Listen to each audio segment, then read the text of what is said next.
Out of all the current Equestria Girls spin-offs, one that piqued my interest a little bit was Forgotten Friendship.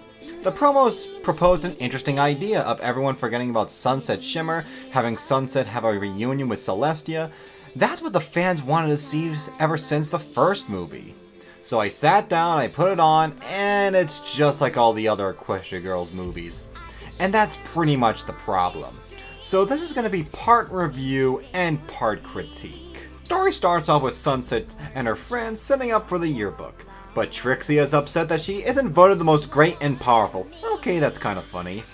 But on the next day, Sunset finds that everyone has forgotten her, or more specifically, forgotten when she turned good. Sunset talks to Twilight to see what's going on. She believes that equestrian magic is the cause of this. So Sunset returns to Equestria, and with the help from Sunset and the princesses, they do research to figure out what they're dealing with. They come over the conclusion that this was done by the Memory Stone, an ancient artifact that is used to erase memory. Sunset believes that Trixie is behind this, but Trixie says she didn't do it. Now Sunset and Trixie team up in order to solve the mystery. So where does Forgotten Friendship fall flat? Well, for one, the length. It's pretty much 44 minutes long, and that's the edited version. Now normally this wouldn't be a problem, but what happens in the story seems to benefit the 22-minute specials from 2017 more than the hour-and-a-half special that we got. What we mostly got is just filler, or scenes that could have been cut. Let's talk about Twilight's characterization. This is basically the same issue I had in Celestial Advice. It's a complete vandalization of her character. Twilight was one of the best female characters in all of media. She had flaws, but she always came around using her intelligent mind. Here, she's a blithering, over-the-top idiot that hyperventilates non-stop and solves problems by mere accident. Don't believe me? Let me show you these two clips back to back.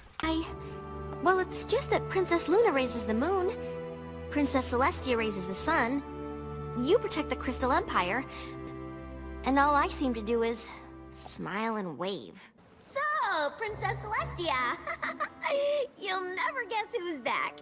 Actually, maybe you can guess because she's right here. But, am I helping? Just because everyone expects something from you doesn't mean it's guaranteed to happen. But that doesn't stop them from expecting it. Which only makes things harder because the last thing you want to do is let everybody down. I've looked everywhere. Why can't I find the missing pages? I've always been good to you, library! Though, to be fair, there are some scenes where Twilight acts like the Twilight of old, but they're only brief scenes. Now we come to the new character, Wallflower Blush. And I'm just gonna say it, I really hate this brat.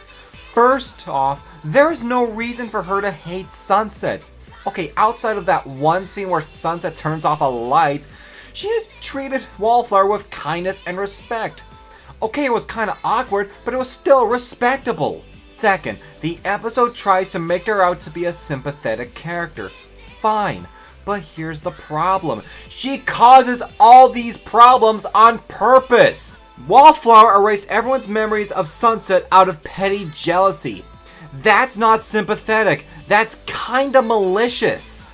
There's actually a terrifying scene where Wallflower erases all of Sunset's memories. Now, this would have worked if it was a returning villain like the Dazzlings, but here it doesn't feel earned. And I know what you're thinking, but Wallflower was ignored by everyone. That was sympathetic. No, it doesn't. People tend to forget that any character that we're supposed to sympathize with, we need to see their vulnerability, their humanity, and them questioning whether or not they're doing the right thing. That way, we can find them enduring and likable. But Wallflower isn't allowed to be likable because the story is more focused on trying to be a mystery, even though we know what's going to happen. In trying to make her sympathetic, they unintentionally made her unlikable. But I do give credit that she doesn't turn into a raging she-demon like the other villains before, but when you still have to have her shooting magical lasers at people, and our main characters doing a magical transformation, you can't do all this sympathy stuff and have everyone be invested. By the way, Pinky saying food jokes is really getting old. It was fine the first time, but now it really has overstayed its welcome. Okay, is there anything I like? Well, I do like the scene where Sunset asks Celestia for help, but I think the scene would have been stronger if Twilight would just shut up. In fact, let's watch this scene again, but this time taking out Twilight's comical moments.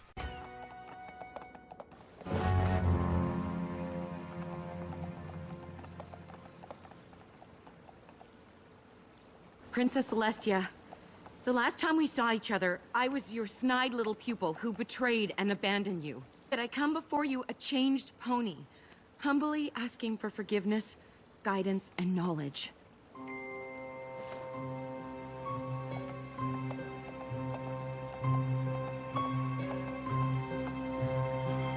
Or I can just go and you never have to see me again. I've missed you, Sunset Shimmer. I'm so sorry.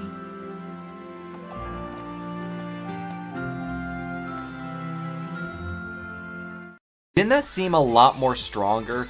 Didn't the moment just feel a lot more emotional? There's also funny moments with Trixie and Pinkie Pie that genuinely made me chuckle. I also like the new outfits, especially Sunset's. You see, in Friendship Games and the 22-minute specials, her outfit didn't reflect her cutie mark, but here it is retained. And it is a lot more closer to her uniform in the first two films. Speaking of which, let's talk about the beach scenes.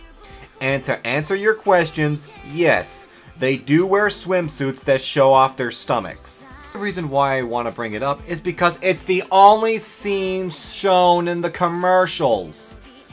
And apparently it works. Everyone tuned in to see this. But on the bright side, at least it wasn't overly sexual. Some people have their recent movie to complain about, whether it be Star Wars The Last Jedi or Alien Covenant. But for me, it's Godzilla Planet of the Monsters and this one. So many other film series evolving and taking more chances. The Equestria Girls movies, however, are comfortable doing the same goddamn thing over and over again. Seeing that everyone is eating it up and seeing that there's going to be more 1-hour specials coming in the future, it'll be without a doubt they'll continue to do this trend.